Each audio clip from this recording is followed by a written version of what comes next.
Can I hear myself? Can I hear the show? Or... I can hear And you. we're live. Can you hear me? What's up, guys? What up? Welcome to the premiere of Almost Patriots podcast. I am your host, Rico. I'm joined with my two associates here, Elvis and Mike. We have Elvis in Indiana. I myself am in California, and Mike over there is in New York City. So we got coast to coast covered. And so, welcome to our podcast. And basically, this podcast was created because I call both of these guys like separately throughout the week, and I just got really sick of fucking calling both these motherfuckers. So I just thought this would be a much better way to do it. And these guys are way better at organizing topics than I am, and so that way we can all talk about the stuff that we normally chit chat about. We're going to discuss some current events. We're going to go ahead and have guests here coming up soon. This is our pilot episode, so we're just getting our kinks run out. So let us know if there's anything in the chat or on the comments. You can catch this episode on YouTube after the premiere at the Almost Patriots podcast YouTube channel. So let me just go ahead and give you guys a little bit of background. Why don't you go ahead and introduce yourselves? Go ahead and Chris, go first. Chris Presley. Ricardo and I know each other since COVID. We met at Cowboy Star, my favorite place. I've been a Marine for 22 years now. I like long walks on the beach, and my favorite porn collection is Mute Bimbos. So, Mute bimbos. yeah. What the fuck is it? What is a mute bimbo? Figure it out. Oh, I've been working at Rolls Royce for like 6 years now. That's what I do out here in Indy. I'm a project engineer. So, and just trying to fit in and be a Hoosier. So, I like it. I like it. Take it away, Mike. Yeah, how you doing? I'm Mike. Born and raised on the East Coast. I have a legal background. Currently working in the legal field. I attended law school out in California. That's how I met your esteemed host, Ricardo, Vic. We typically on a daily basis talk about current events, what's going on from entertainment, sports, politics, stock market, all different types of, news articles, everything that's going on. So a couple of weeks ago, we decided that maybe let's put all of our heads together with Chris as well. And let's start talking about some of this. There's an audience that wants to hear this type of material and wants to hear what we have to say and kind of have different perspectives. Now, the unique thing about this podcast is we're from different areas of the country. Rick is on the West, I'm on the East, Chris is in Indiana. So situations or things that I might look at something one way, Rick might look at it another way, and Chris might look at it in a different way. It impacts us all differently. Yeah, Chris will look at it like if it was mute and it was tied up. Yeah. I didn't say anything about bondage. That's your thing. Bondage is not my thing. Yeah. We digress. Let's move on, gentlemen. Yeah. Mm-hmm. What about you, Rico? Do they know you? Yep, everybody knows who I am. I've been out here in California for about 10 years, originally from Northern Virginia, Washington, D.C. area. Been doing study behavioral science in college. Use that to do some marketing and, pretty much been doing that for a while. And, now I'm almost kind of like an artist guy, giving you doing a lot of music here, doing a lot of companies here, trying to get a little bit more art out into the world. I think it's out of all the products that I think I've had the blessing of being a part of, it's one of the only ones I think you can deliver with some integrity and call it a day, So, that's where I'm at right now. This podcast, is part of our, wonderful media that we do out here in California and try to just get the conversation going. I think, just to give you an introduction. So each episode, we're going to have each individual from each coast, Mike, Elvis, and myself, has picked three to five topics apiece, and we're just going to go ahead and discuss them, and then we'll have everybody chime in And then we're going to also feature some, not in this episode, but in upcoming episodes, other segments, some produced segments, some news segments, and hopefully have some guests as well. So that's going to be really cool. Talk to some really interesting people.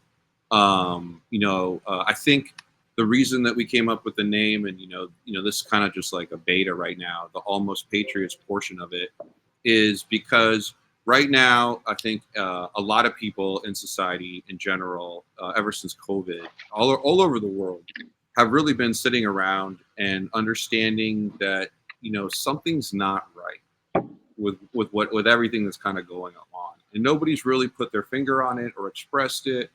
And I think a lot of people have sort of gotten to the point where it's affecting their day to day. And the thing that we want to do is, from a really good entertainment standpoint, is keep the conversation going in a lighthearted manner. And so we're going to talk about stuff. We're going to say extremely stupid shit. Some of it might be offensive. Me more than others. Me more than others. But in general, what we want to do is keep the conversation going. And we encourage all sides. No one here has, we're not going to discuss any political affiliation. We're just going to comment on current events and stuff that we do. And hopefully you guys find that interesting and educational and a little bit entertaining. So let's keep the show going. Normally there'll be some music here. I don't know if Jeff has any music. Come on, Mike, sing. Boom, chicka, boom, chicka, boom, chicka, boom, chicka, boom, chicka, boom, chicka, boom. Wow. Dun, dun, dun, dun, dun. All right, guys. So let's go ahead. So for this first main discussion, we're just going to go ahead and discuss some of our core topics. I'm going to go ahead and just start off and pick one of Mike's topics here. There we go. All right, guys. The deep dive. This is what we call the deep dive. It's either elevator music or porn music. I can't tell. I think it's porn music, really. All right, guys. So we'll start off with Mike. And Mike, okay. So for Mike's first topic, and if there was like a little bar somewhere that would say it later in life, social media and mental health. All right, Mike, tell us a little bit about this topic and why you brought it up in the discussion today. Well, one of the things that I've noticed recently from the legal field is there's 13 or 14 states now that are suing TikTok. As it relates to TikTok, they're talking about how the content is basically addictive, towards children. Now, from an older perspective, I know everybody has social media just in general. Is it really a good thing or is it really a bad thing? Social media has benefits in certain aspects, but in other aspects, is it really that healthy for your mental health? Now, I'm like, our youth is spending so much time on their phones, so much time on these social media platforms. Is it really helping them or is it more of a negative impact? Because I know the youth nowadays have attention issues. They don't concentrate. And social media companies, kind of target them in essence. There's a reason why YouTube now, I believe, has shorts, which is like 10-second or 15-second videos. Your Instagram videos, usually your content is a shorter content reel. So I wanted to bring it to attention because I don't know, in my opinion, if it's really a good thing or a bad thing for society. So I wanted to hear your guys' thoughts on it. That's a tough one. Chris got a grill last week. Well, I mean, honestly, it's like a lot of things.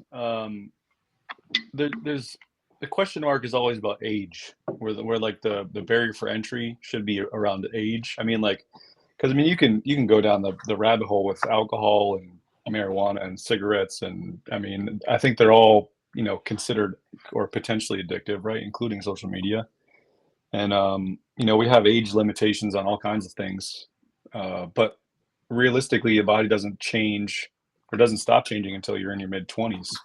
So, I mean, like, where's the limit? I'm not saying I know the answer either, but I feel like a lot of these things, well, first of all, there's not enough parental involvement. Like, I mean, like, if you go to social media, right? I mean, that's the number one thing, is that parents aren't involved enough in what their kids are doing. And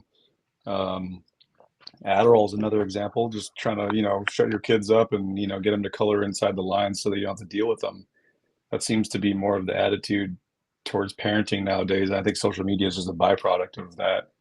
Really, I mean, I think you don't think it has like an effect. I mean, like I feel like the bad parenting thing, that's almost like a whole nother can of worms. Like Yeah, I think that's something that may just be like because we're living in a society that we're just full of more distractions now than were before. I think everybody's more distracted. But specifically, I think social media, I think Mike has a point. Like, I think what we're trying to get at is like, okay, has there been something productized? Like we know what America does best, right? It productizes everything. Productizes food, productizes religion, productizes government. And so it basically creates products for this massive consumer society, right? And so like has social media productized something that we are learning about now? And I think that product is attention, right? And so like what we're looking at now is like what exactly are social media companies selling to their constituents or to their customers? If you look at the way that cigarette companies in the 70s, as soon as the Surgeon General came out, this is the first time that he said cigarettes could possibly be harmful.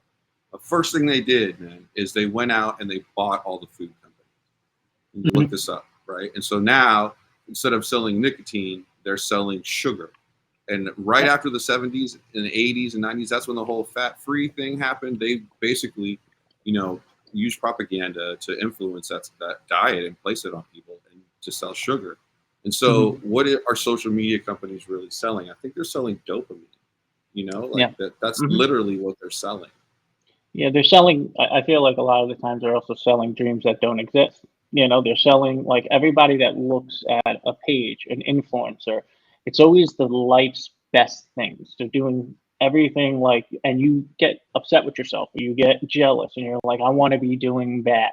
And then you reflect on yourself. What am I doing wrong? So there's a depressive, a stress related element to that as well. And I don't think that's beneficial for the younger generation because you're already setting an example that is harmful to your mind, your growth. So I don't know if it's always a good thing, to be honest with you. I think like everything else. I mean, everything in moderation, right? I mean, like there's nothing wrong with being, within the confines of like normalcy, right? Seeing what you can achieve, like seeing what it looks like to live in a nicer place or travel to nice places or have nice things. But if there's not another message coming in saying that requires work and all the things that you need to get there, then it sends mixed signals in the mind, and you just end up having this unattainable thing that you feel like you can achieve, but you can't. Like to what you guys are saying, it just seems like again, I mean, it's got to be some sort of moderation, some sort of control, some sort of guidance, and that seems to be very lacking. Like I don't think social media by itself is the problem. I think it's the way it's used. Like Rico was saying. I mean, like it's weaponized in some instances. Um, I don't know. It seems like a thing that. I mean, obviously, we're trying to benefit from it right now, right? I mean, like, but we're using it for the better. Where we're trying to talk about topics and we're trying to bring value. Not me. I want to degrade society. I'm just using it. Oh, you would say that. I just want to get laid. I just want damn behavioral guy. Yeah, fuck. I'm just doing it because it's fun, Yeah, I agree. There's a book that's really dope. If you guys are listening or watching this, want to read about this. It just came out a couple years ago. It's called The Attention Merchants, and it talks about like all the stuff that kind of we're talking about from a like 20,000 foot view, but it really highlights the fact that Great Britain used propaganda to raise an army, for World War II. And all of the guys from like a lot of these pilot guys, for some reason, had gone over to see and witness the use of all of his propaganda. And they came back and started buying up all the cable companies and the radio stations. And they were just like, they understood advertising and like what it could do. And then it goes into social media and talks a little bit about the whole point is that like, people's attentions are for sale. The attention merchants. It's pretty good. All right, guys, Gotcha. let's move on to another topic, unless somebody has anything else to say about social media. I'm not trying to steal your souls. All right, let's take one from Chris's. Yeah. All right. Let's talk about. So Chris has a good topic here. This is another good one here. Let me bring it up. So Chris's topic is now that Microsoft is in Free Fire Island and is bogged down in litigation. Google searching for an energy solution.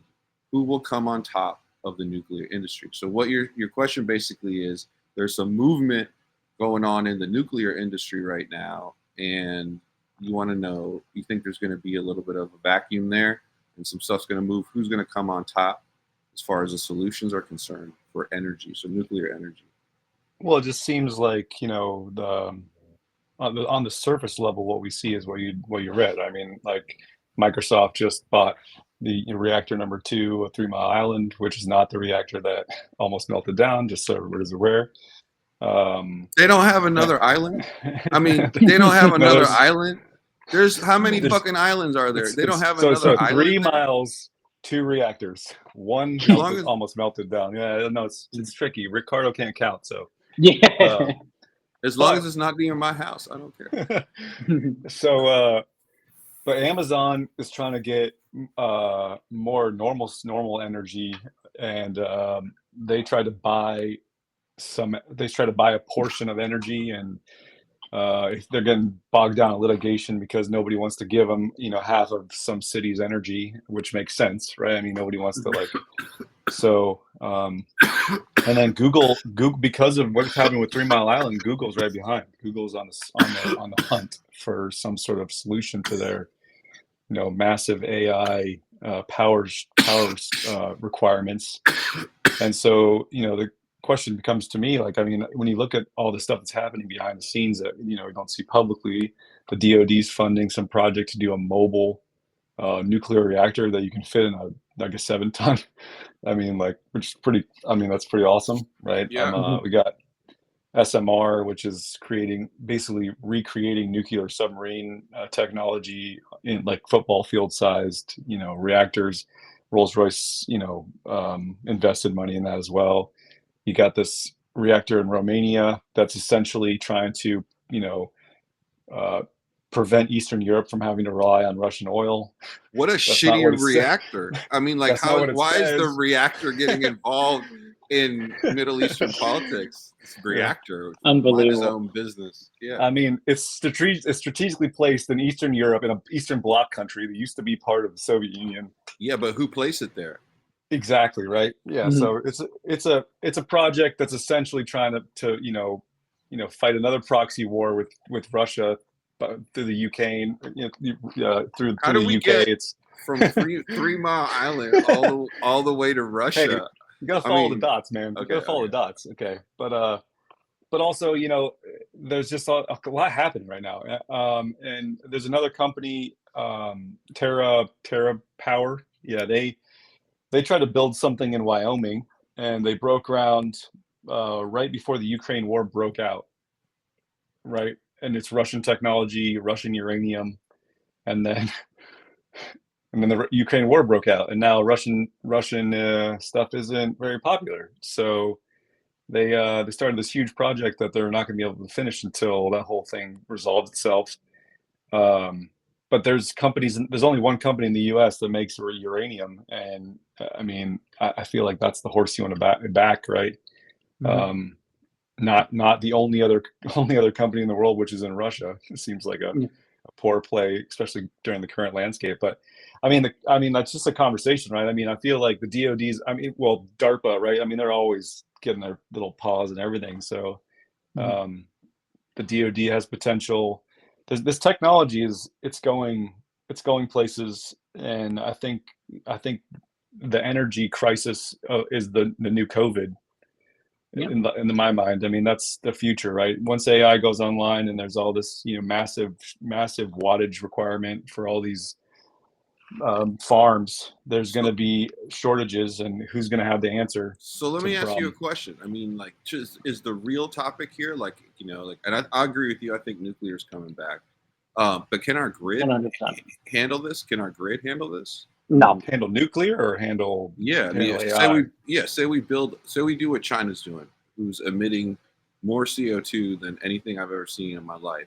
But like they're just popping up these fucking coal mining plants, and they're popping up. You know, I'm sure they're going to go to nuclear. They're trying to get coal fusion. No, Like, they are going nuclear. They are. We're behind the eight ball in that. China is building nuclear reactors and plants at an unprecedented rate because they realize that the energy requirements for the technology and the wattage that they need is the future. And now I think the US, especially Microsoft and some of these companies, are realizing, okay, I don't want to say we have to kind of copy their method, but we have to really push this through because it's going to be an existential threat here in the US. Our grids, electrical grids, California, I remember, I think it was last year where there was an issue where they told people to stop charging their Teslas because their electrical grid couldn't handle it. So you're talking about, AI, you're talking about these data centers, you're talking about what's going on. You need an alternative energy source that can support this growth. And right now, I hate to say it, the energy grid that we have right now is really not going to be able to, it's not going to be able to benefit or let alone contribute. There's going to be a massive shortfall. So that's why Microsoft and a couple of these other companies are really trying to bring back nuclear, because this is not nuclear technology from 20, 30 years ago. You develop, you grow, like the same way the internet has grown, no, same but way everything grows. I feel like the old technology still works, and like we should be building at some of those older plants too. I mean, Yeah, but with the newer sciences, so you understand what works and what doesn't. How do you control it? How do you maximize it? I think that's the benefit of technology over time, and that's what they're going to be doing with these reactors. There's a lot of things that they're working on. They have knowledge about. These aren't like, okay, you just build it and if something happens, something happens. No, they're the precautionary measures that they take nowadays that won't allow certain things to happen like it happened in the past. yeah, I agree. France has done a pretty good job with nuclear energy, and I mean, Elvis thinks that California has some sort of nuclear energy surprise like up their sleeve because of this insane. Well, I think. yeah, I mean, I think it's just optics. I think they're going to have to rescind that stupid law of all the fucking cars going electric, whatever. To 2035. Well, to Mike's point, that message that came out about the cars was the week after Newsom's announcement about the 2031 plan to go essentially no gasless or whatever in California. They're like, we're not going to sell anything that is gas powered in California by 2032 or whatever it is. And then the week later, like, don't charge your cars. We don't have enough power. I mean, to me, the question is like always going to be like, if you don't think, I try to, so one of my favorite quotes is like, intelligence is actually being able to argue the opposite point. So that's how you prove that you're intelligent. If you can argue the opposite point, then, right. So the question is, right, whether or not you like Gavin or not, like, so what is he doing, right? And to me, if you just say, oh, Gavin's a crazy person, that doesn't answer the question, right? I mean, there's got to be some sort of strategy.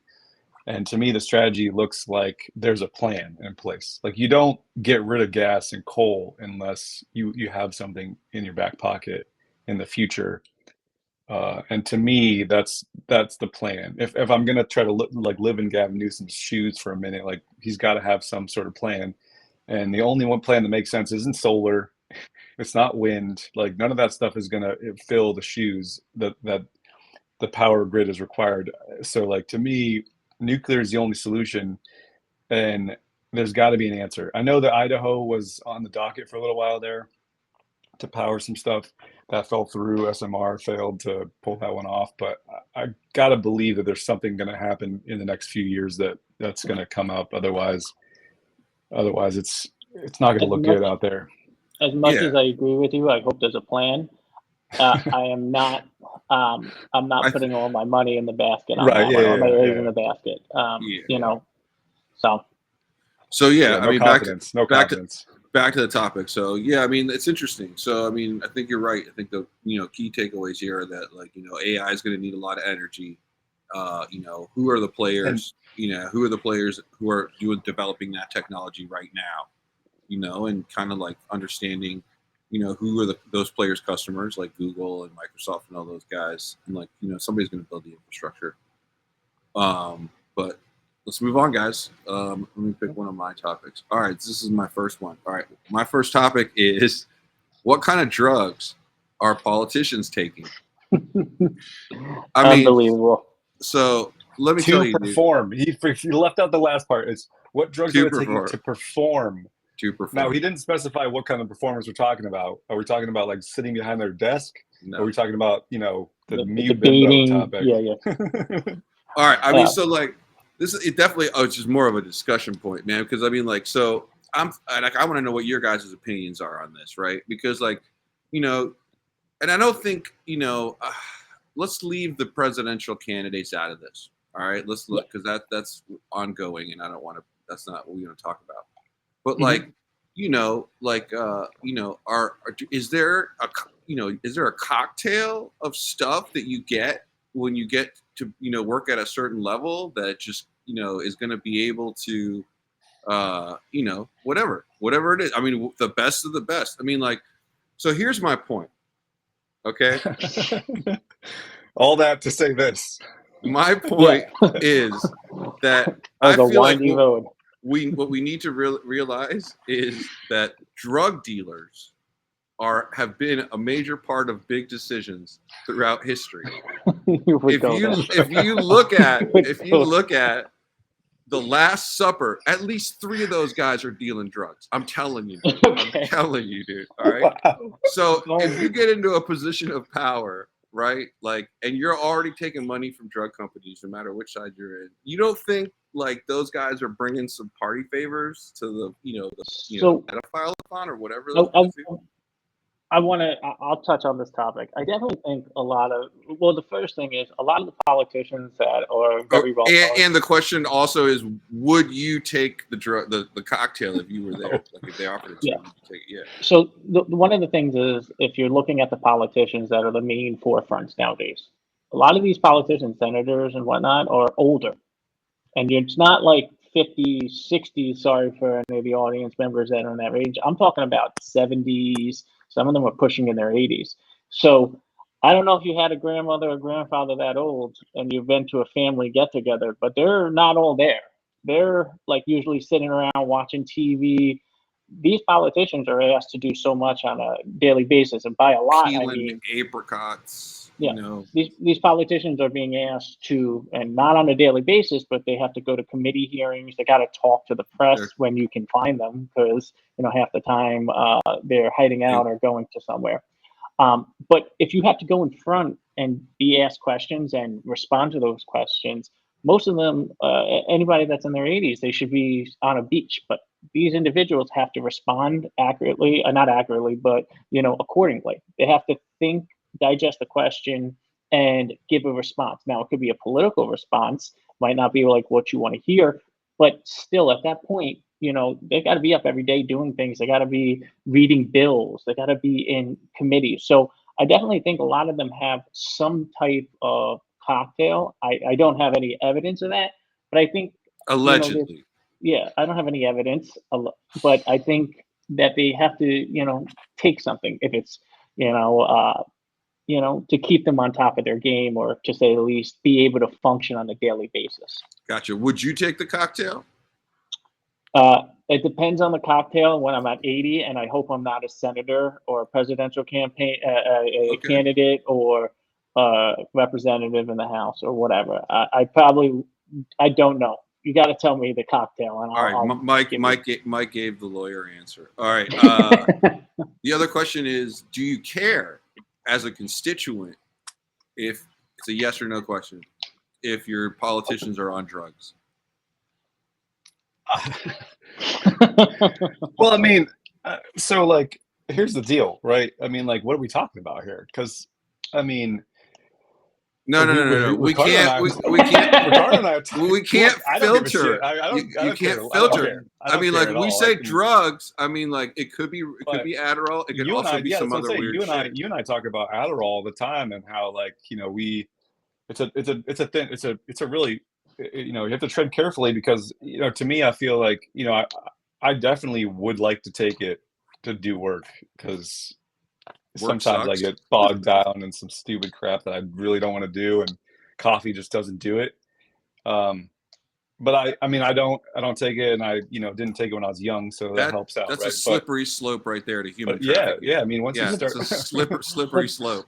but First, I mean, these guys, like, to Mike's point, dude, they're old, man. I mean, like, come on, they got to be taking some stuff, but also you got to remember that, they only have to have moments of clarity, right? I mean, like, most of their day is, filled behind the scenes doing, whatever, probably napping, like, tryptophan on Thanksgiving morning, but then they only have to be in front of the camera for like 15 minutes. I mean, it's like, to your point, Ricardo, you only got to be right like 40% of the time, right? So I mean, no.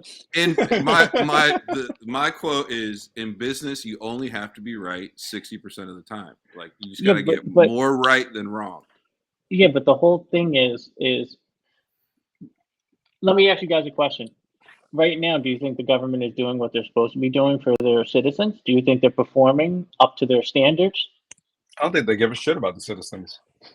Exactly. So is it, if they're taking cocktails and they're not, or if they're taking drugs and they're not performing, that's a problem. So maybe it's time to get people in there that are actually doing what they're supposed to be doing.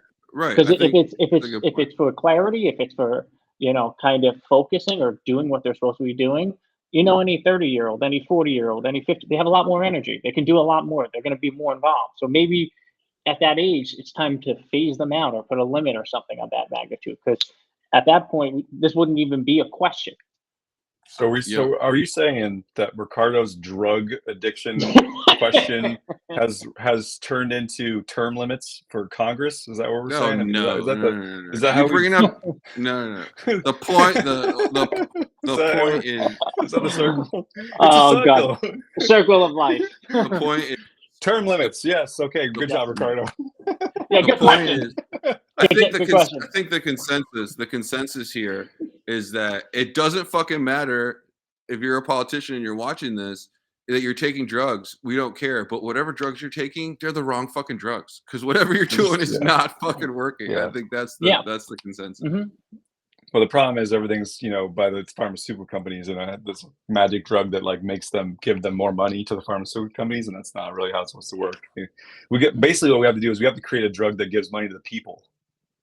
We got to get them to take that drug. That's an interesting idea. Yeah.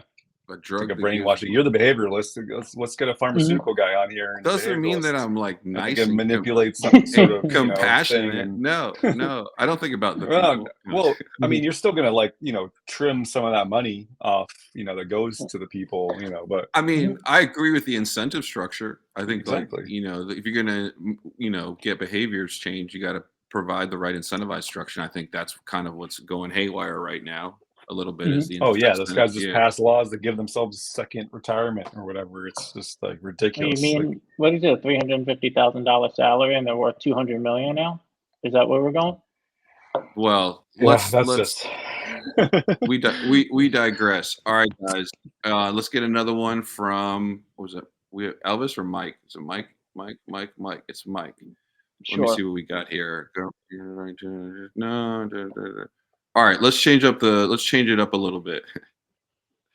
OnlyFans revenue versus NBA revenue. I don't know.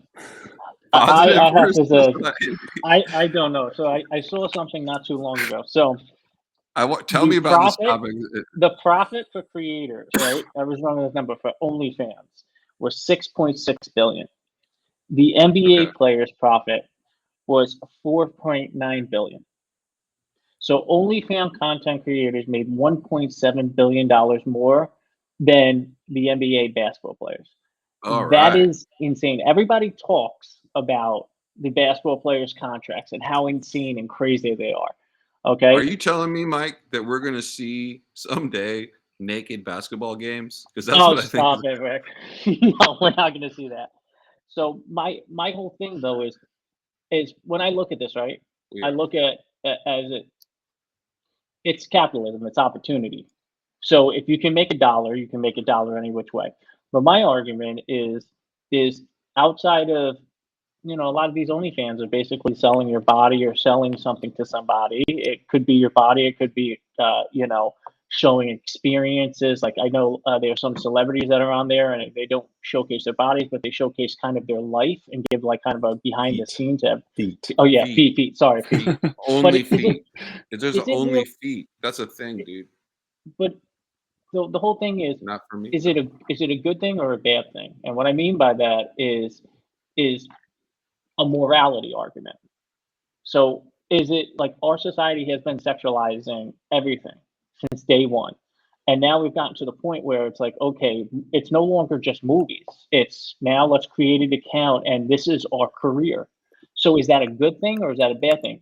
Because less people are wanting to become lawyers, teachers, doctors, and we're starting to have issues with that, but more so it's like everybody wants to become an influencer or I hate to put it, an OnlyFans creator nowadays. So I don't know, from a morality standpoint, what's your guys' thoughts on kind of the, you know, um, kind of on this position? Well, I mean, I mean, it kind of goes back to like what we were talking about at the very beginning with,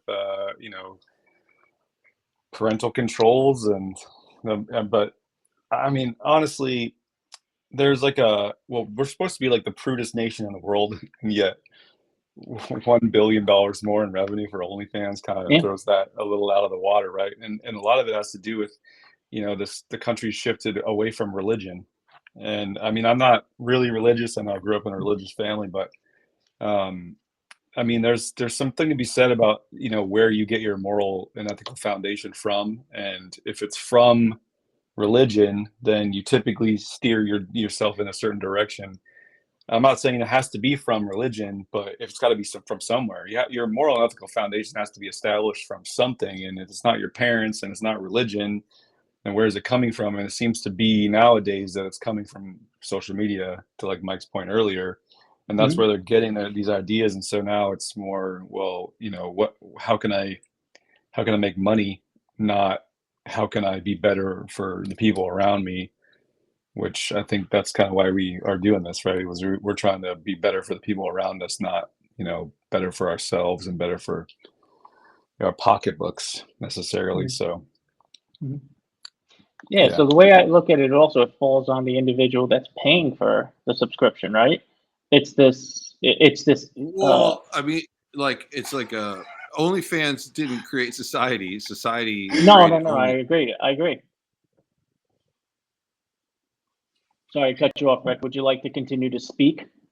No, we can talk. We can talk over each other. We can talk over each other. That's how discussions happen. Otherwise, it's just going to be boring as fuck. Fuck for everybody Yeah, listening. We have to talk yeah. over each other. Go Mhm. ahead. Yeah, so you're right. So society created the opportunity. My point though is you have all these subscribers and it's basically the new form of like X-rated websites. That's what it is, but it's a more personalized feeling because you don't have to go to that website. You can go to somebody's page and pay for it, where it's kind of more of a personalized experience. And I can understand the opportunity why people do that and why people would pay for it. Um, I just think it's kind of crazy the numbers that these Yeah.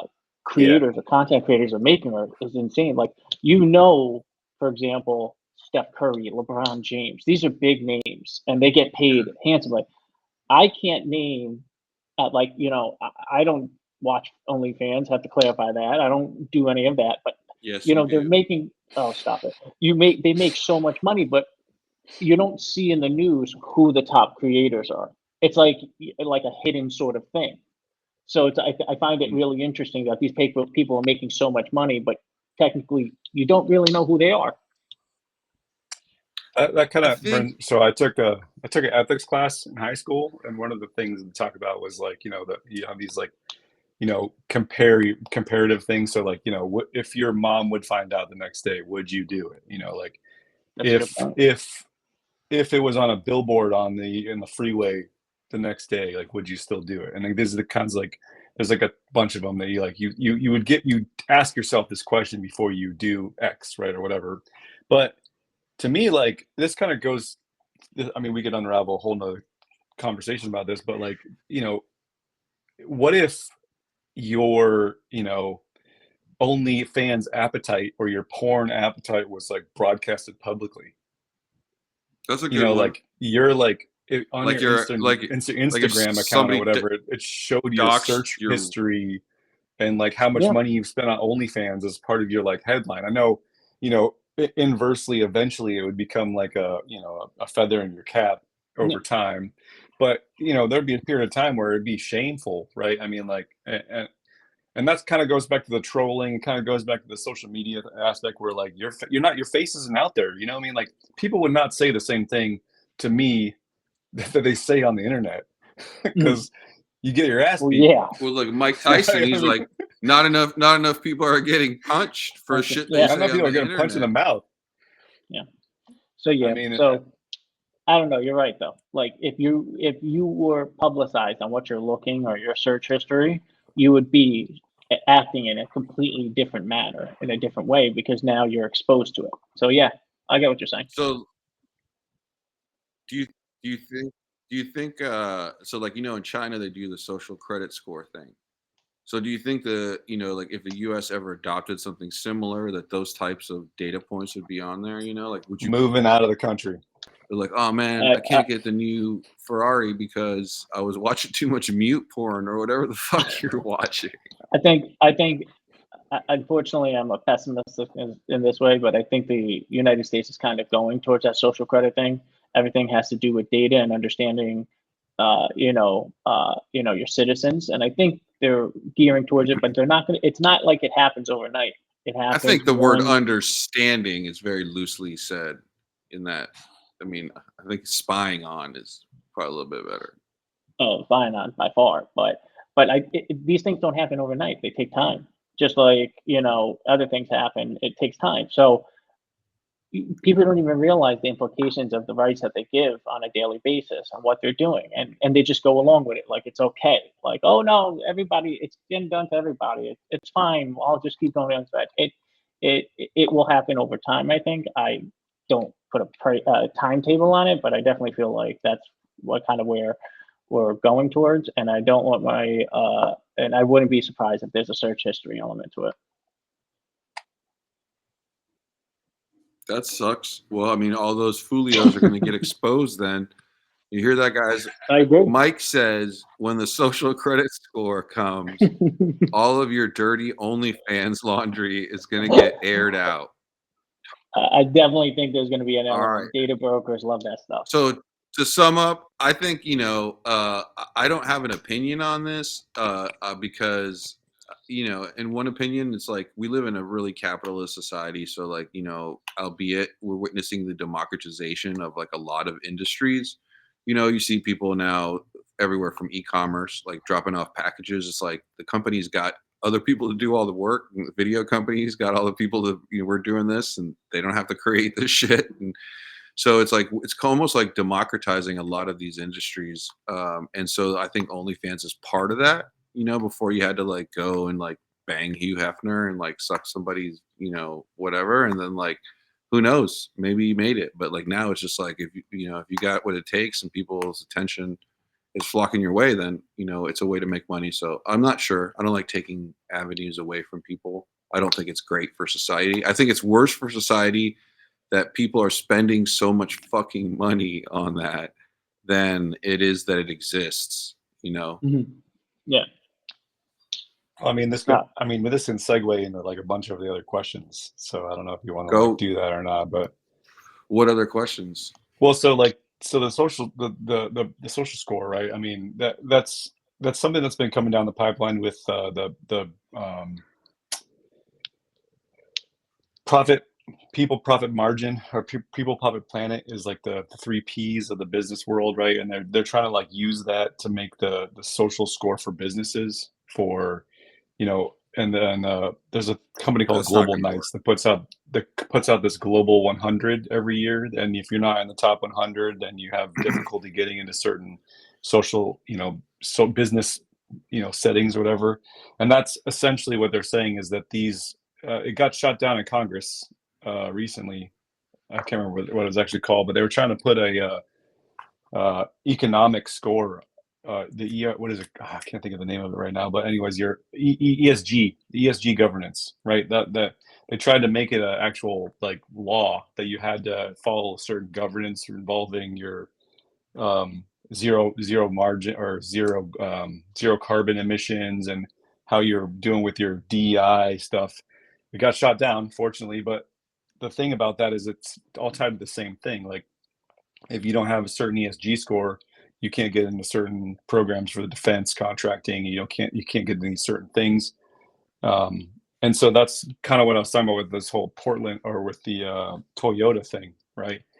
They're going away from DEI. They're stopped funding LGBTQ stuff, and it's good to see because the ESG thing is terrifying to me. Look, I'm not going to sit here and say that I don't think that we shouldn't be doing, certain things for the planet and we shouldn't be doing things for people, but we shouldn't be graded on it. It shouldn't be like, it shouldn't be something that is written by lawyers somewhere in DC, right? No offense, Mike, but, In New and York, so it's good to see that companies like Toyota are like, look, we're not going to play this game anymore.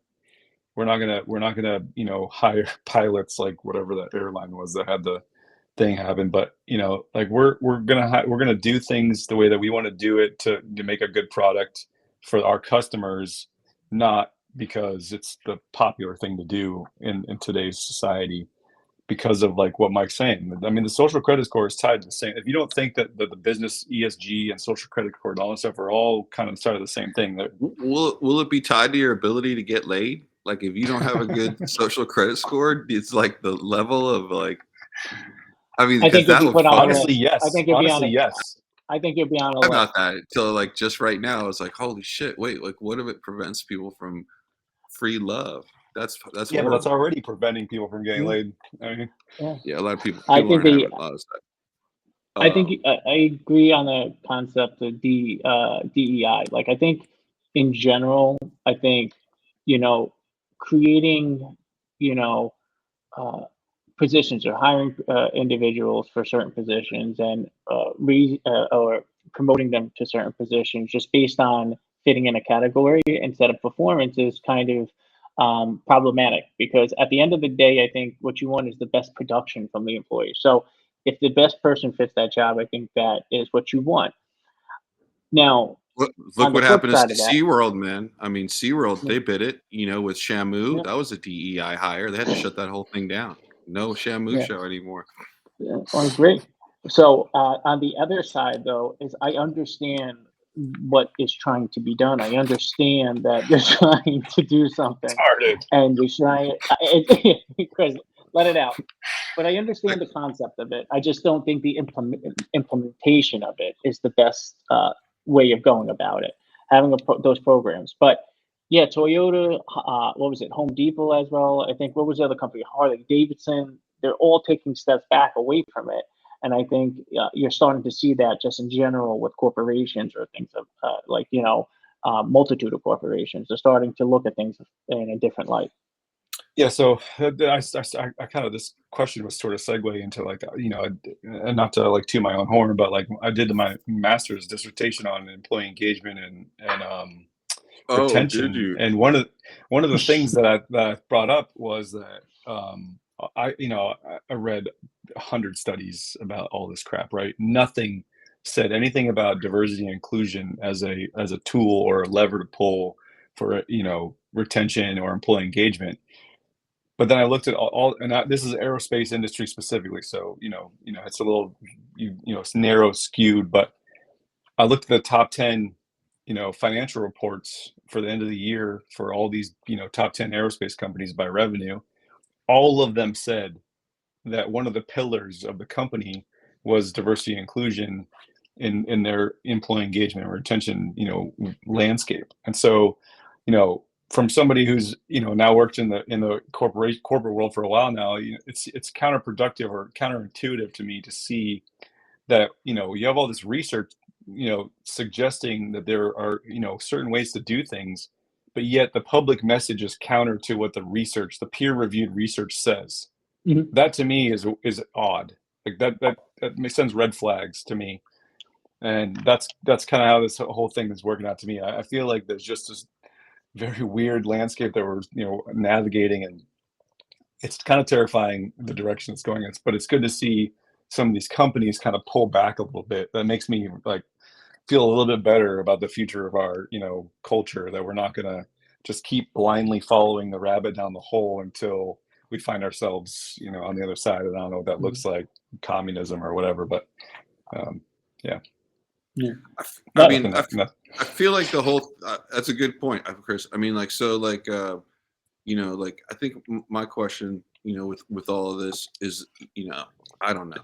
I mean, I think that like we had this this thing called Gardner, and it was like this place I remember I worked at a company, and then we had to get onto this Gardner website. So we call these guys, and they're like, "Yeah, man, every year we put out a report of the top 100 companies in this sector and so forth, and blah blah blah blah blah." And then if you get in there, it's really good for you. All the same bullshit, right? And so I call these guys like, "Yeah, man. So what do we got to do to get into the thing? Like, I tell you about our products." And they're like, "Yeah, you pay us, and then we come out there." And then we fucking like check some stuff out, and then like it ends up being like a back and forth, and they charge you for a bunch of shit. And I'm like, oh my God, these guys are literally creating some sort of like, complete behavioral gateway that's false, right? And sure they're providing data, I'm sure the information is somewhat useful, but to me, I almost feel like, with climate change, it's like I feel like the sick thing that I think politicians do that makes it very hard to squish them is that they never, like, at least till lately, they never fully on out like go all the way and lie. They always like couple it with something truthful. And so like climate change, I think, is something that exists, probably true. We definitely have a thing, things have effects. Okay. To what end? I don't know. I'm not a scientist. But then I think the government has used that climate thing to really strap businesses overseas and be able to set up some other forms of control without oversight. Now there's all these different forms. And I think whether or not DEI, you agree whether it's good or not, I mean, I'm not going to pass judgment on that at all. I think what I don't like about it is that the way that the government is presenting it is they're doing so in a way that's almost like limiting and allowing them to put new parameters without creating oversight. And so for me, that's what I don't like about these types of sort of social programs that come with these government backing. I mean, like, I'm all for, diversity and inclusion 100%. I mean, the more the merrier, man. I mean, all different, all a room full of different points of view, you can get a lot more interesting stuff done. Yeah. So, yeah. 100%. Yeah. For sure. But I mean, if you can't fly the plane, then you should have never been a pilot. That's the part that kind of scares me a little bit. So, but anyways. So that's a good one, Chris. Let's move on. Elvis, we had a couple from him. All right. So here we go. One more here. Let's talk about all right, what's going on with Diddy? Oh, here we go. I knew this was coming up. I knew this one is. All right, I knew guys. this was. Here we go. What's going on with my Mick, man? you lead it. You lead it, Rick. All right, guys. Yeah, where is this going to go? It's not going to go anywhere crazy. So, like, most people know that, the things going on with Puff Daddy. He's been arrested. He is a mogul. He's been apparently having a lot of crazy parties and videotaping people using, all sorts of weird shit. And anyways, long story short, this guy's in jail. So my thing is that, like, I want to know basically what you guys' opinion are on, because I have like two ways that I could tinfoil hat this, right? And so the one way is, like, a lot of shit has been coming out about Clive. Was it not Clive Barker, but Clive Davis? Davis? Yeah. And so, like, that apparently, like, that was like the guy who like put Diddy up and, like, maybe like got him into these positions, and that maybe Diddy has taken the fall for Clive Davis right now. And then the other one is, okay, is this because the motherfuckers that Diddy has on tape, right, are politicians? And maybe some of those politicians are in the current administration, and like maybe heads of like big companies. Like, I know that in a current interview with Elon Musk, that he said Reed Hastings would be really nervous if the Diddy tapes came out. So those are the two things. Is it, A or B? I would ask you guys. What do you guys think about that? You think he's taking the fall for Clive, or I don't think he's taking. I don't think he's taking the fall for are we Clyde. I just have to give my opinion on this. I don't think he's taking the fall for Clyde. I think it's more inclined for B, but I think he was. I think the guy just was like he was the Epstein part two, but not off the grid. He was up front. He was in your face. I think he thought he was invincible in a lot of ways. I think he thinks like he could have just done anything without getting caught. Nobody's going to say anything. And I think he probably did because there's reports of him that say that he recorded a lot of people. I think he did that because it was like, I'm invincible. I'm going to use this to get a better advantage on this, or get a better deal here, or do something to that magnitude. He didn't throw one party. He threw many parties, and there are many people that went to these parties. And it wasn't just celebrities. It wasn't artists. It wasn't just actors. It wasn't just athletes. It was a lot of people. So I'm probably inclined to say number two, but I don't think it has to do with a administration thing. I think he just thought he was just too invincible. It was never going to happen to him personally. So why would he tape all that and the whole shit with like Kim Kardashian? You know, I mean, like he definitely wanted leverage. You think It was leverage. Just for him personally? It was just leverage because he's changed his name like 10 times. He had to rebrand himself 100 times. The guy is as narcissistic as narcissists come. Like, did you see the video of him and Cassie in the hotel? He beat the hell out of her, and then he lied for how long, saying I never hit her, and then settled that case. And then all of a sudden, that video came out, and he still didn't take accountability for what happened. It was like a bullshit. Excuse my language, but fucking bullshit apology. Say fuck too. Yeah, I don't know. What's your thoughts? It's sort of like an escalation for me. I mean, you see a lot of these people that got fame young, right? Relatively young in their late teens, early 20s, or whatever. And the way that the landscape has kind of evolved, I mean, like it's only a matter of time before their desires and wants sort of change into a weird sort of world, right? I mean, if you get everything that you wanted by the time you're 25, how do you like escalate? You know what I mean? Like so like to me, I have a feeling it's probably more like a trophy thing. You know what I mean? Like ketamine, when you've had all the prettiest girls in all the best positions and all the whatever, right? I mean, you've done all the drugs, you've gotten all the money, you've done the things.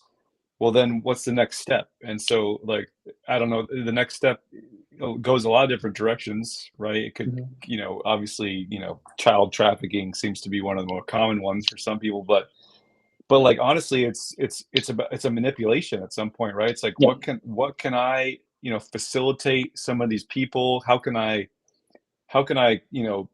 get these people that have these high moral backgrounds to like do, shady shit, and they think that they're safe. But I have evidence, and it's just a game. Like he's just constantly playing a game to try to like excite himself, and without checks and balances, like we've talked about a few times already. Who knows where that goes? Guys like Diddy. I mean, look at the Roman Coliseum, right? They got so bored after a while they started killing people because that's the only thing that could entertain everybody. I mean, wait, did he play the Roman Coliseum? Oh my god! Yes. Dope. But it's the same escalation, right? I mean, like eventually, when everything's boring, then what's next, right? And so like sometimes it turns into killing people. Sometimes it's, having orgy parties with dildos. I mean, I don't know. I don't have enough money at a young age to like. So you think that's just like really wealthy? Human nature. That's human nature. People just get bored. You don't think it's like. You think so? Even if even if you found without out moral and ethical foundation, yes, sure. I mean, even if you found out they're like, oh man, we found out these motherfuckers over here, they were eating people and shit, and like doing like that kind of evil stuff. You still think that's just like human boredom? They're like, all right, well, that's just human nature. So like psychopaths, right? They don't have a baseline, so they escalate from the top to just killing people or whatever it is, right? But normal human beings have a baseline. Somewhere their baseline starts and whatever it is, right? It's like stealing cookies out of your neighbor's lunchbox or whatever it is that gets you a little like excited. Why you got cookies? I could go make some cookies. But you know, like it starts somewhere, right? Something that like gets your blood pressure up, and you become addicted to that sort of like, oh, I can do this, I can do that, right? And then when you get all this money and fame and everything, and you have the peak of everything, when you have the fastest car and the biggest watch, and I mean, and you're 25, then what do you do? What's What about next? the You know what I what mean? about Like, the chefs? Like, you think the chefs, like Top Chef dudes, you think they fucking, they go that route too, or is it different for the chefs? well, I Yeah. mean, I feel like when you work really hard on something that's like, like building something, that's not the same thing, because those people that work really hard to gain success through hard work, those people aren't like thinking about how they can, I don't know, steal or whatever it is, right? Those people, they're getting enough excitement from just achieving. I'm talking about the people that just got fame from like doing like Diddy, right? He Yeah. just sang some songs and got a bunch of money. Yeah, but he Hey, Maybe worked he's hard got at it. some. No, but he worked. So my whole thing is he also worked hard at that because he built a label, true. he built artists, he did all that. You, I you think shot a in couple people. he did shoot. Yeah, I think it's the different elements, like, because chefs, like, Allegedly. you gotta look at like chefs. There's chefs that are extremely famous, made tons of money. They travel the world. Anthony Bourdain traveled the world. He found excitement in different ways. Now, he, if I remember correctly, had a drug issue, which he was battling for years. He was battling depression and stuff like that. Heroin, right? He was Everyone, on heroin, that guy, right? I can't, I don't know. I just remember that was an issue. But it's the same thing. So they hit a pinnacle and they try things, but there is a point that typically you stop, and that's also because you have people around you that want to help you. There's other people around you that actually care for you. I think in Diddy's situation, it was like he hit such a pinnacle, he got tired, but that was the life. Like in music and in that world, in entertainment, that world is all about fast cars, pushing edges. It's all about the persona, the image lifestyle. And I hate to put it this way, I feel like he was just like, oh, hey, I got it all. I'm doing this. How can I continue to gain my image a little bit higher and bigger and better? And that's why you push the envelopes and you keep going and going and going. Um, Vic, what's your thoughts? I know you have a lot on this. I don't know, man. What was I gonna say? So I think for me, like the whole Diddy thing is really, well, first of all, it's very disappointing because my name at competitive darts was R Diddy, and I had to change my name because my man got arrested. So Because you don't want to thank, be a reputation for Yeah, yeah, being yeah, a the yeah, foot reputation. Yeah. Nazi. thanks a lot, Sean. Right? Oh, that's another Uh, name. I forgot. Sorry. but so like, anyways, and so like my whole thing is like, here's what I see. I see the Epstein files, the Hunter Biden laptop, the Diddy tapes, the shit that was at Trump's house. All that stuff just happens to have been collected under this current FBI administration, and they have all of that shit locked up. And so I don't know what the fuck is on it, but I think we're gonna find out whether aliens are real before we see any of that shit. I gotta be honest with you. There's Yeah, something. I feel like they just collected a whole bunch of fucking evidence, and whatever they vaulted it, and they're like, cool, whatever happens, happens, or So it's whatever. like an extension of Hoover, basically. I don't know who that guy is. I wasn't alive then. Like, I can't comment on whatever. The I mean, cross-dresser that ran the FBI for a cross-dress. while and Yeah, stole yeah, yeah. stole all the sure. information. It sounds like the FBI just sort of extended that. I Mhm. mean, I don't want to criticize, the Federal Bureau of Investigation, but in general, like, I just think Publicly, you don't want to. no. I mean, not at all. But I definitely think that it's interesting that all of that, let's look at it as evidence, right? Mhm. But against who? Nobody knows. For what? Nobody fucking knows. So it's interesting for me that that evidence is all just being collected. I don't know, like, do I think what will happen? Who the fuck? I don't know why they're doing it. But like, Well, say Trump wins or something like that. Maybe that shit, like, there's a fire at the FBI, and like, oh shit, you know what I mean? Like, or I don't fucking know. But it's just very uncanny that all of that's all in the same place right now. yeah. I think I read I think it was a article about the lawyer in Texas, I believe it is, that's filing all these suits, and he stated that there are so many different celebrities that have been involved in like Diddy's parties. Now, I don't know to the extent that he keeps on talking about it, But he said there's some very big name celebrities that actually settled cases already before he's filed the lawsuits with his clients. So Wow. this is a bigger story, but I feel like it's also a distraction, right? With everything that's going on in the world, things that are happening.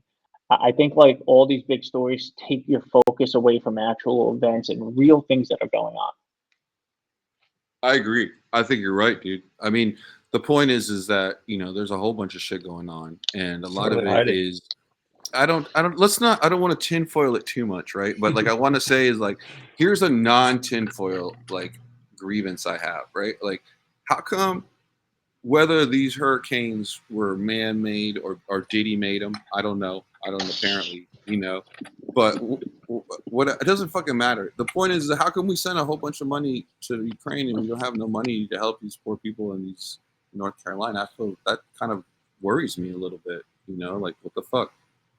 Well, that goes back to the argument that with our government, like we have to worry about our citizens and taking care of them, and helping them best as possible, and in the most efficient way possible. And I feel like cocktail or no cocktail, they're not doing their jobs. Personally, I think we're running almost a $2 trillion deficit every year. We're up to almost $40 trillion, and it keeps getting pushed on to the next generation. So that's our politicians. Do you That's got? them spending. Are you guys for this? Have you heard of this like a government efficiency council that Elon is talking about starting? If that group gets in there, like you said, talking about cutting a lot of the government jobs, like he did at Twitter. What do you guys Well, think about that government efficiency, whatever house or go ahead, Chris. You could go first. like Well, I trap mean, house to government me, efficiency? whatever it looks like, it doesn't matter. I mean, we should start with, I don't know, enforcing the Constitution and then some sort of iteration, right? I mean, if that's the baseline, if that's where they're coming from, if we're building this organization and their objective is to enforce the Constitution and then to maybe improve upon it, then sure, I'm on board with that. But if it's just a in-house, sort of, policing system, then like that can be corrupt like anything else. I mean, like, so Elon does it great for the first whatever decade, then somebody else comes in who's this whole nepotism system that we've got built in where you can essentially work in the government for the FDA or whatever, and then the next day work for Nabisco as like it's the same sort of thing. I mean, like, there's got to be some sort of incentive structure, and there's got to be some sort of methodology. And if it's based on something that we already have, like the Constitution, Bill of Rights, I'm on board. If it's something outside of that scope, it seems kind of sketchy to me. So All right, enforce the Constitution, Mike. What do you think, buddy? enforcing the Constitution is one thing, so one thing about Elon Musk, as you can tell from his takeover of Twitter, right away he cleared house and he saw where the waste was. I'm actually in favor if that's the case, if you can do it and you can figure it out right away. We have, I believe it was in September of 2023, there were 3 million governmental jobs. 3 million. This year, we averaged 45,000 new jobs per month in the government. That's, I think it was 540,000 jobs so far this year generated for the government. I want to know what these jobs are. I want to know how much these people, I think there's websites you could find this out, but we're adding so many jobs and the government just continues to get bigger and bigger Well, and bigger. And so that those jobs that are being created by the government every month are added to the jobs report. And so it seems yes, I like, know. no, Yes, I'm serious. It seems yeah. like they're printing money to be able to like offer these jobs so that the unemployment seems that not as low as it is. That's what it looks like to me. So Yeah, so my whole thing is I think there has to be definitely an oversight. We have to see what's going on, where these jobs are created, the actual production for these jobs, because I feel like we have so many governmental jobs. Put it this way, how many people joke around when they go to the post office or they make jokes about, people that work for the government? It's a reputation, like they don't work. They have all these great benefits and everything. And I'm not saying that everybody's like that, but that's that reputation. Okay. So we need to know what they're doing. We need to know what's going on because the amount of money that's being spent right now is absurd. It's out of control. And the government just keeps getting bigger and bigger and bigger and bigger. Like, what are we doing? I'll give you a stat. Like, I was looking this up. So right now, currently on the interest on the debt, we spend 659 billion just on interest from the debt. Okay, in 2023, we spent $6 million to boost Egyptian tourism. Now we all know about the other big monies being spent. What was it? 42 billion for broadband to rural areas. Another 8 billion or 10 billion, I think it was, for the charging stations and EV. Those are big numbers, but I'm just talking about smaller, like $6 million to boost Egyptian tourism. I think we could do that with $50,000 ads, stuff like that. Yeah. Why $6 million? There's just, it's obscene, and we're just, hey, here's more money. Print, spend, and guess what? We're gonna get taxed more. Rant over. Yeah, I mean, like, it's definitely like unbelievable. I think the amount of, a lot of it's leveraged on GDP, and like what percentage of our GDP is used to pay down the current debt, and it's still at a reasonable number. I think we looked it up the other day. It's not that not that high. The amount of our production that goes to pay for. Now, most of our tax dollars do go to pay for a lot of the fucking debt, man. I got to tell you, so it's a little bit hard to stomach. We did print a lot of money. We have been for a while, but that's what keeps the central banks happy. That's how they make their money off our interest. So just. But what are we doing for our future generations? 2 trillion every year in deficits is a lot of money. Cut it. We have to cut it. It's like we're already, I think, at 40 trillion in debt. Like that's a lot. That's a big number, and it's just getting worse and worse and worse. Yep. Yeah, 2022 was the first time. I can't remember if it was 21 or 22. Don't quote me. 21 or 22 was the first time the welfare budget exceeded the Department of Defense's budget. Yeah. Which is like, what? I mean, like, where's all that money going? I mean, homelessness and, all this stuff has gotten worse, not better. And it seems like we're just throwing money at some of these problems and we're not getting any return out of it. Yeah, I'm in favor of that too. I think that Elon would do a good job. He does, regardless of his personality. I mean, the amount of companies that he's successfui done, I don't care if he works his people to death, whatever you need to do. Like I said, though, sorry. No, go ahead. Oh, I was just going to say, realistically, it always comes back to the same problem. One of the worst things that's ever happened to our country is the whole New Deal, right? I mean, the size of the government increased exponentially because of that whole administration, right? Look, you can make arguments all day long about how some of the things are better, FDA and all that stuff was created. I understand.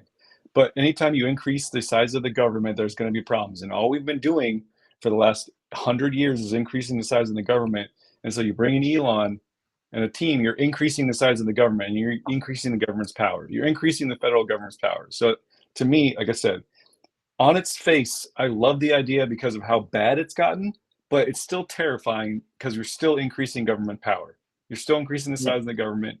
You're still doing all this stuff. So if you were to tell me that you're doing it, and like I said, there was left and right lateral limit, and it was for like a limited amount of time. Like, hey, this is a 2-year thing or a 3-year thing, and that's it. And then everybody's out and we're clean, then great. But if you're saying like this is going to be a branch of the government that's perpetually funded for the end of your time, then I'm going to. We're going back to what Mike just said. All you're doing is increasing government jobs for oversight, for the sake of oversight. Yeah. So the one thing I think Elon would do is. Oh, I'm sorry, Rick. Go ahead. No, go ahead. I think one thing that Elon would do, and look, he's already got a lot on his plate. I think what he's really good at with his job is people bring proposals to him. And unlike corporate America in a lot of areas, people always deflect and push it to another person. He makes a decision and he sticks to it. If it's a good decision, if it's a bad decision, but he sticks to it. And I think if proposals or things came to him, he's not afraid to make that decision. Now, do I think he's going to be the director of it with his interest and his access? I don't know if that's feasible. I don't know if it's possible just based on optics or whatnot. But the idea itself, I think, is a great idea. I really do. I just don't know if he's going to be the person to do that. You might say it now, but when we have to divest your interest in certain companies, I don't know if he's really going to do that. Oh, that's true. Like even just to join, he'd have to like divest in Star or all that stuff. Yeah. SpaceX and everything. Like he probably wouldn't be able to do that. Mhm. Nice. All right, guys. Well, I think that's good for the deep dive for this week. We got through most of these topics except for the SEC football one, which Yeah, I'm we'll very bring in pissed that off. I one. was ready to go out on football. I was Go very Big excited Ten. about dude. college. Go Big Ten. Yeah. We'll Well, talk I'm going about to it the next week. whiteout. I'm going to the Next week whiteout will be Penn a. State game. There you go. So you're going to hear Are about you? that. Yeah. Yeah, we'll do keep it a little That's in bit a couple lighter weeks. next That's in a week. couple weeks. This is just our little pilot episode that we did, so we're just getting the ball rolling here. We should have a little bit more structure for next week. Keep it a little bit lighter.